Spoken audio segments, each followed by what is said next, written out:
Bismillahirrohmanirrohim. Assalamualaikum warahmatullahi wabarakatuh. Halo santriwan santriwati, apa kabar semuanya? Semoga dalam keadaan sehat walafiat dan selalu dalam lindungan Allah Subhanahu wa taala. Alhamdulillah, kita sudah masuk ke semester 2. Semoga di semester 2 ini akan lebih baik dari semester 1. Amin.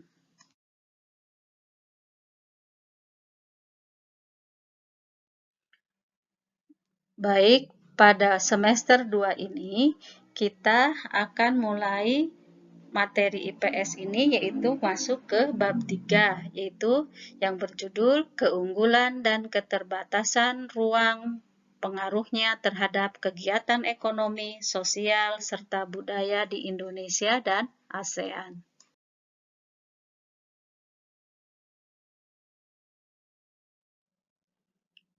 Setelah pembahasan materi ini, diharapkan santri dapat pertama mengaitkan keunggulan dan keterbatasan antar ruang dalam kegiatan ekonomi.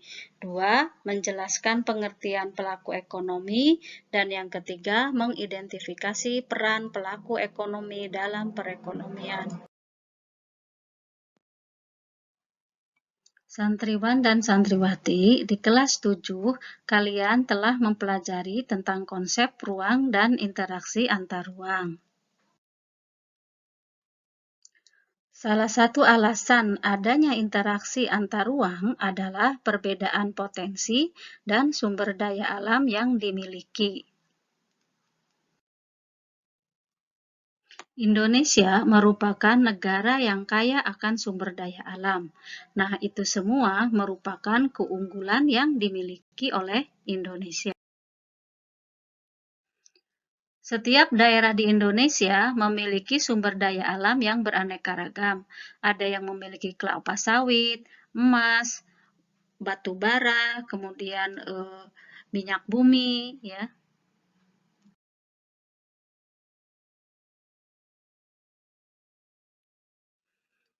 Perbedaan potensi daerah inilah yang mengakibatkan permintaan dan penawaran, yang kemudian menimbulkan aktivitas perdagangan.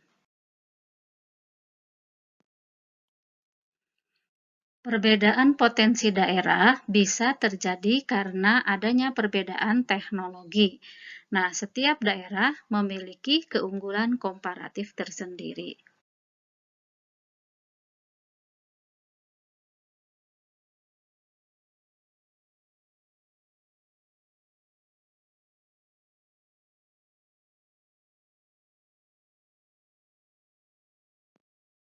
Sebagai contoh, Jawa Barat adalah penghasil padi atau beras, maka Jawa Barat dapat memproduksi beras secara efisien dan murah. Dengan demikian, Jawa Barat memiliki keunggulan komparatif dalam memproduksi beras. Kemudian Lampung adalah penghasil kopi, maka Lampung dapat memproduksi kopi lebih efisien dan murah. Dengan demikian, Lampung memiliki keunggulan komparatif dalam memproduksi kopi. Nah, dalam ilmu ekonomi, perdagangan kedua daerah akan saling menguntungkan jika bersedia bertukar kopi dan beras.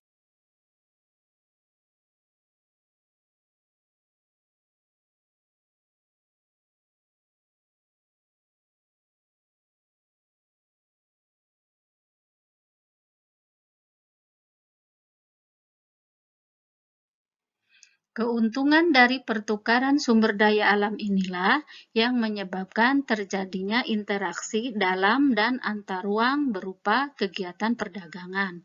Nah, untuk kepentingan tersebut diperlukan kerjasama, mengingat adanya perbedaan dan keterbatasan sumber daya alam yang ada di setiap daerah.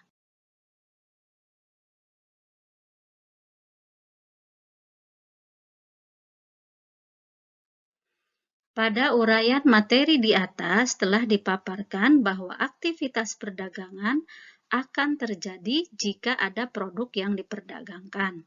Dan untuk menghasilkan produk, perlu dilakukan kegiatan produksi yang merupakan salah satu kegiatan ekonomi. Kegiatan ekonomi akan berjalan jika ada pelaku yang menjalankan kegiatan ekonomi. Siapakah pelaku kegiatan ekonomi dalam suatu perekonomian? Nah, untuk mengetahuinya, mari kita ikuti pembelajaran materi selanjutnya.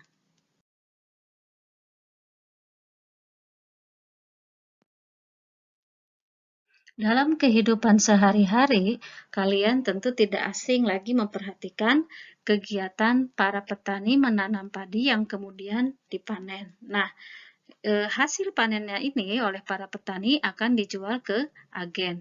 Dari agen, beras akan dibeli dikonsumsi oleh para ibu rumah tangga dalam memenuhi kebutuhan pangan. Nah, petani, agen, dan ibu rumah tangga inilah yang disebut dengan pelaku ekonomi. Pelaku ekonomi. Apa yang dimaksud dengan pelaku ekonomi? Pelaku ekonomi adalah orang atau lembaga atau perusahaan yang melakukan kegiatan ekonomi yang terdiri dari produksi, konsumsi, dan distribusi.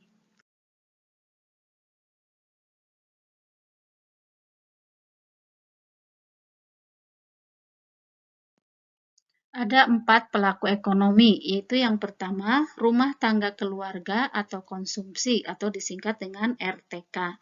Kedua, rumah tangga perusahaan atau produsen atau disingkat dengan RTP. Ketiga, rumah tangga pemerintah. Dan yang keempat, rumah tangga luar negeri. Keempat pelaku tersebut berperan penting dalam menggerakkan perekonomian negara sesuai dengan peran masing-masing.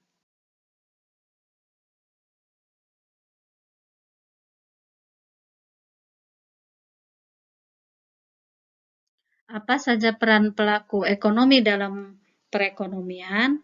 Mari kita bahas satu persatu. Yang A, rumah tangga keluarga atau konsumen adalah kelompok masyarakat yang melakukan kegiatan konsumsi barang dan jasa untuk memenuhi kebutuhannya. Rumah tangga keluarga atau konsumen memiliki peran yang pertama adalah sebagai konsumen, yaitu mengonsumsi barang dan jasa yang dihasilkan oleh rumah tangga produsen untuk memenuhi kebutuhan sehari-hari. Kedua, penyedia faktor produksi, yaitu penyediaan lahan, tenaga kerja, modal, dan keahlian. Yang ketiga, berperan sebagai distributor, yaitu di mana konsumen menyampaikan barang dan jasa dari produsen ke konsumen, yaitu ketika menjadi pedagang atau perdagangan atau agen.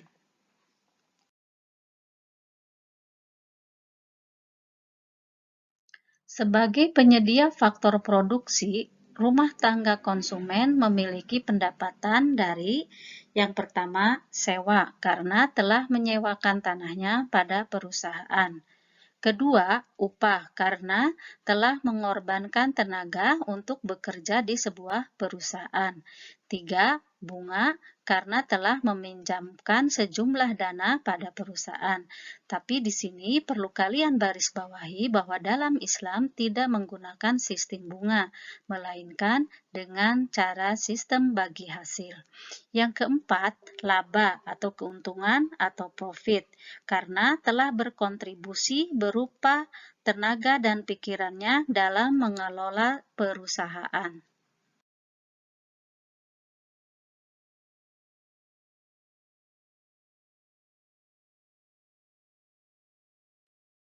B. Rumah tangga perusahaan atau produsen atau RTP adalah pihak yang melakukan kegiatan produksi atau kegiatan menghasilkan barang dan jasa guna memenuhi kepentingan orang lain. Peran rumah tangga produsen. Yang pertama, adalah sebagai produsen. Di sini memproduksi barang dan jasa yang akan ditawarkan kepada konsumen atau pembeli. Peran yang kedua adalah sebagai konsumen faktor produksi, yaitu membeli faktor produksi dari rumah tangga konsumen berupa tenaga kerja, modal, tanah, dan wirausaha. Ini digunakan untuk menjalankan kegiatan produksi. Yang ketiga, berperan sebagai agen pembangunan, karena di sini perusahaan membantu pemerintah dalam kegiatan pembangunan.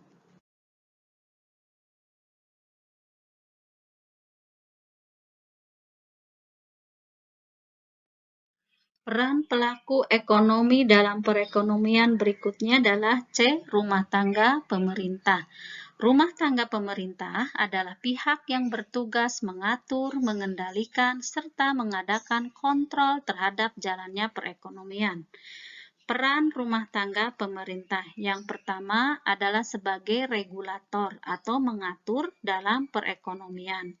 Nah, tujuannya adalah untuk mensejahterakan masyarakat secara adil dan merata, dengan cara yaitu memberikan subsidi atau bantuan pada rumah tangga produsen agar mampu bersaing dengan perusahaan asing, kemudian menentukan besar kecilnya pajak, dan adanya kewenangan pemberian izin pendirian usaha, dan lain-lain. Kemudian peran pemerintah berikutnya adalah sebagai konsumen, di mana pemerintah juga membutuhkan sarana dan prasarana penunjang yang dibeli dari rumah tangga produsen. Apa saja? Ya contohnya adalah pembelian ATK, alat tulis kantor di instansi-instansi yang dimiliki oleh pemerintah. Kemudian membayar gaji untuk para PNS, pembelian seragam, dan lain sebagainya.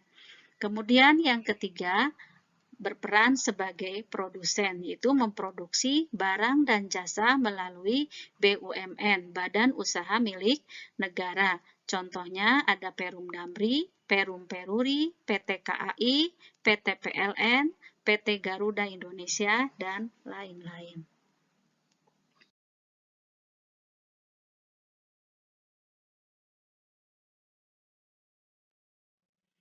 Peran pelaku ekonomi yang selanjutnya itu yang terakhir adalah D. Rumah tangga luar negeri.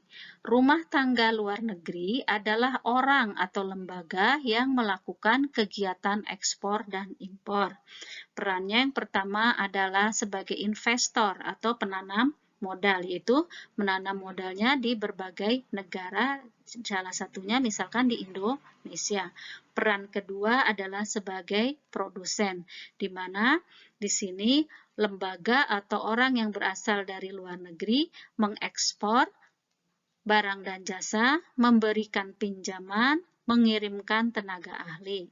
Yang ketiga, berperan sebagai konsumen, di mana mereka membeli barang dan jasa dari negara lain.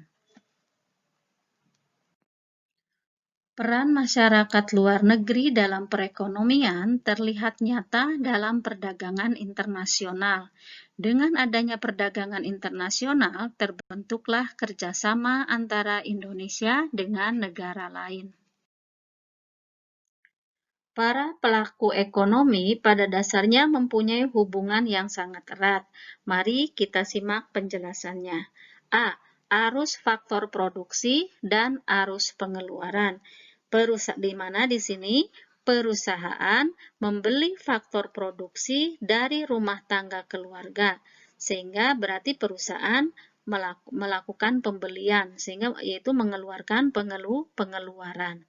B. Arus barang dan arus pendapatan. Rumah tangga konsumen membeli barang dan jasa yang dihasilkan oleh perusahaan.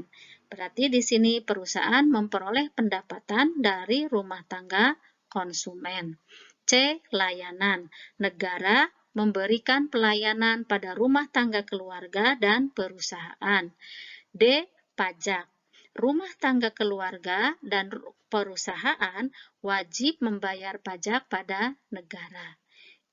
Kegiatan impor, yaitu pembelian barang dari luar negeri. Kegiatan ekspor, yaitu penjualan barang ke luar negeri. Devisa, yaitu kerjasama antara negara dan masyarakat luar negeri sehingga menghasilkan devisa bagi kedua negara. Nah, santriwan santriwati, bagaimana? Sudah paham mengenai pelaku ekonomi dan perannya? Kita akan melanjutkan materi pada pertemuan Nah, santriwan santriwati, bagaimana? Sudah paham mengenai pelaku ekonomi dan perannya? Kita akan lanjutkan materi kembali pada pertemuan berikutnya. Cukup sekian untuk pertemuan kali ini. Semoga bermanfaat. Mohon maaf kalau ada yang kurang jelas atau kurang berkenan. Wassalamualaikum warahmatullahi wabarakatuh.